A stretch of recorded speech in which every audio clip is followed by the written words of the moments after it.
When you rent videos during the week, you have 5 more nights to catch up on all the movies you might have missed. Isn't that a nice reward for working like a dog? Back in the 80s and 90s, brick-and-mortar video rental stores were a multi-billion-dollar industry. In this pre-Netflix, pre-Hulu, pre-Amazon Prime era, everyone, and I mean everyone, went to their local video rental store for movie night. In 1988 alone, video rental revenue was more than $5 billion, a figure which topped that year's box office revenue by $500 million. But just when it seemed that the rental business couldn't get any more profitable, it suddenly did, thanks to video games.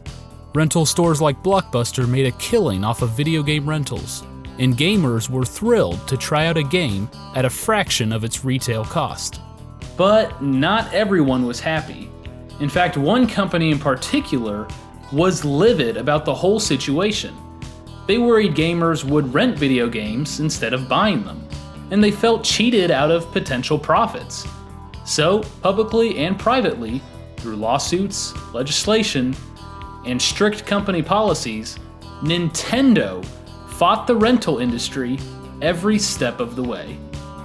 This is the story of Nintendo's hard-fought battle against video game rentals, and it all began in Japan. In 1980, in the Mitaka area of Tokyo, a group of university students opened the very first music rental shop. The concept was unheard of, but quickly became popular. For just 10% of an album's retail cost, customers could rent it for a few days. The shop even sold blank tapes, which allowed people to make a copy of the recording at home. The business model was a huge success. Computer stores took notice, and soon they began offering software and video game rentals. Instead of renting the original copy, however, they made copies for customers to rent.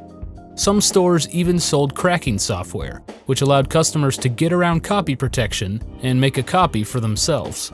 In just a few years, media rental became rampant, and it was all perfectly legal. Japanese copyright law had no provisions for renting and lending. Companies were furious and demanded laws that would protect their copyrights. In 1984, several companies, including the Recording Industry Association of Japan, successfully lobbied to have the law changed. Japanese copyright law was amended to include a new provision, the right of lending. Under this new law, the owner of the copyright had the legal authority to choose how their media would be distributed. The film industry made a lot of money at the box office, so they chose to allow video rentals. But they charged video rental shops up to 4 times the market price of a movie in order to cover the cost of royalties. The music industry was in a different situation. The Japanese government recognized that record rental stores were everywhere, and this new law would potentially wipe out that business. Along with that came pressure from the electronics industry, which was making a ton of money selling tape recorders and blank tapes for copying purposes. Therefore, music lending was given a time delay.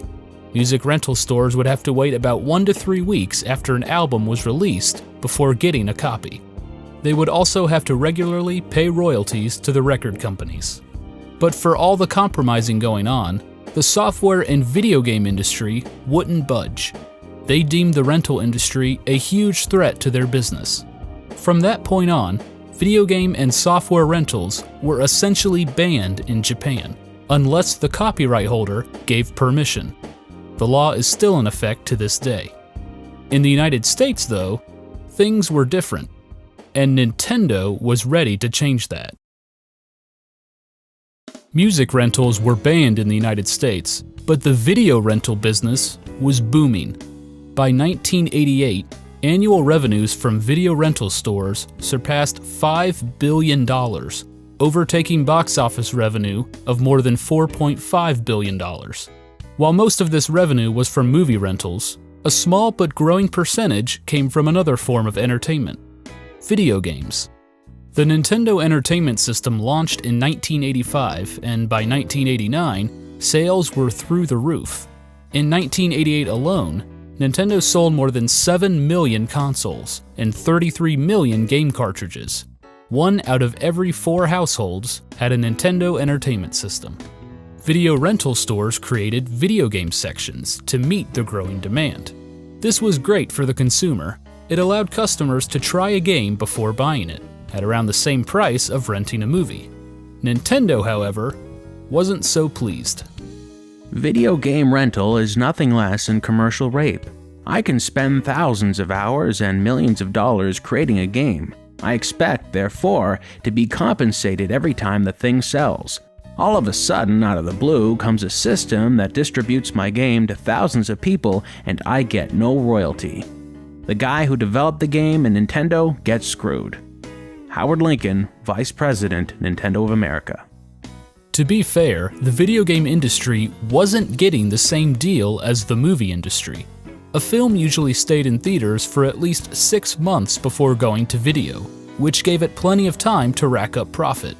But video games didn't have that grace period, meaning that on the day a video game was released, video rental stores could purchase as many copies as they wanted and immediately rent them out to customers.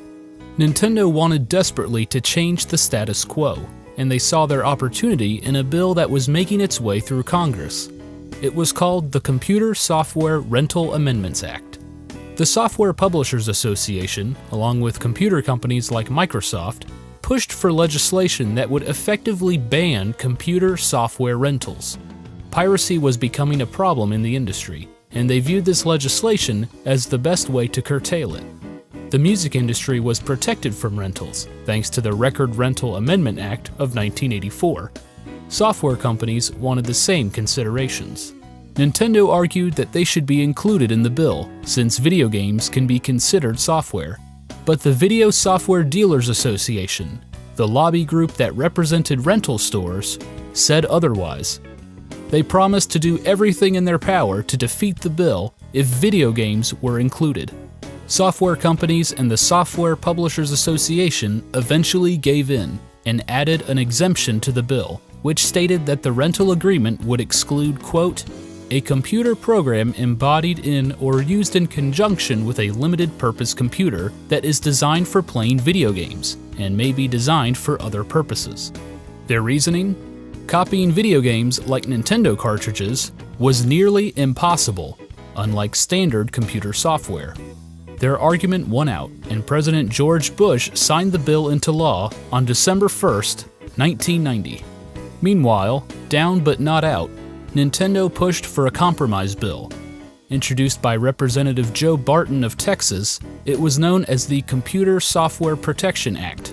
The bill would allow rental shops to rent out a game 1 year after its release date. But that bill never made it through the House Judiciary Committee. Renting video games remained completely legal. But Nintendo wasn't ready to give up. When legislation failed them, they took a new tactic, one that pitted them against the king of the rental industry, Blockbuster. If Nintendo couldn't legally ban video game rentals, they could at least make the process a lot harder. And that's exactly what they did. Nintendo refused to sell their products directly to rental stores. This tactic may have inconvenienced the rental industry, but it didn't really hurt them. Since Nintendo refused to sell them their products directly, rental store employees would just buy up large quantities of games from retail stores and then rent them out. Nintendo had to do something. In June of 1989, Nintendo sent a memo to a small video game kiosk company named TriSoft. The memo outlined a policy that would limit customers to only purchase 2 pieces of Nintendo product, including hardware and software. Nintendo warned that if TriSoft failed to follow the policy, allocations to them would be severely reduced. But these interactions with small to medium video game stores were just side chatter. In the battle against the rental industry, there was one company that Nintendo wanted to go after more than any other: Blockbuster Entertainment. With more than 650 stores across the United States, Blockbuster was the country's largest video rental company. Its revenue in 1989 alone was $664 million. About $20 million of that revenue came strictly from video games. Since Nintendo couldn't bring Blockbuster to court over perfectly legal video game rentals, they had to find another way. And they did. When Blockbuster rented a game, they would usually include the original manual. However, customers tended to lose them or forget to return them. So, Blockbuster would photocopy the original manual just in case. Nintendo claimed that photocopying their manuals was a violation of copyright law, and on August 4, 1989, filed a suit against Blockbuster Entertainment in federal court. Said Nintendo spokesman Richard Lindner, "We never had any intention to have our manual rented, and we intend to protect our copyright." One newspaper columnist agreed. More is at stake here than the duplicating of original instruction manuals ruined by peanut butter sandwiches, soft drinks, and fast food drippings. Right now, Blockbuster fails to see the importance of copyright protection, but let's put that belief to the test. Open up a video store called Blockbuster 2 and see how long it takes for these fellows to yell, "Copyright infringement." Jack Neese, Sun Sentinel. Blockbuster lashed out at Nintendo, calling the lawsuit, quote, "a reflection of the frustration they feel at their inability to ban the rental of video games through congressional action." Nintendo sought a preliminary injunction, asking Blockbuster to immediately cease photocopying Nintendo manuals. Blockbuster agreed and looked for alternatives. Some companies were selling their own versions of Nintendo manuals, but Blockbuster ultimately decided to just write their own instructions. The case would eventually be settled out of court for an undisclosed amount, but the lawsuit was clearly an effort by Nintendo to slow down the business of video game rentals and intimidate smaller rental shops. This story is a rare example of Nintendo throwing its weight around and not getting its way. In fact, Nintendo did more than just lose the battle, they actually helped their competition. As Blockbuster dealt with the expense and hassle of the Nintendo lawsuit, a much less well-known, much less established company approached them about a marketing deal. And that company was Sega. Eventually, Nintendo just gave up. It seemed the video game rental market was here to stay, and no amount of strict policies or legal action could stop it. But over time, the rental industry would face a new, more powerful opponent: the internet, and with it, digital distribution. This effectively killed off the brick-and-mortar rental store. At its peak, Blockbuster had over 9,000 stores globally. Today, there are only 51. But video game rentals still live on in the form of Redbox kiosks, GameFly, and even digital rentals such as PlayStation Now. That's all for this episode of Gaming Historian. Thanks for watching. Funding for Gaming Historian is provided in part by supporters on Patreon. Thank you.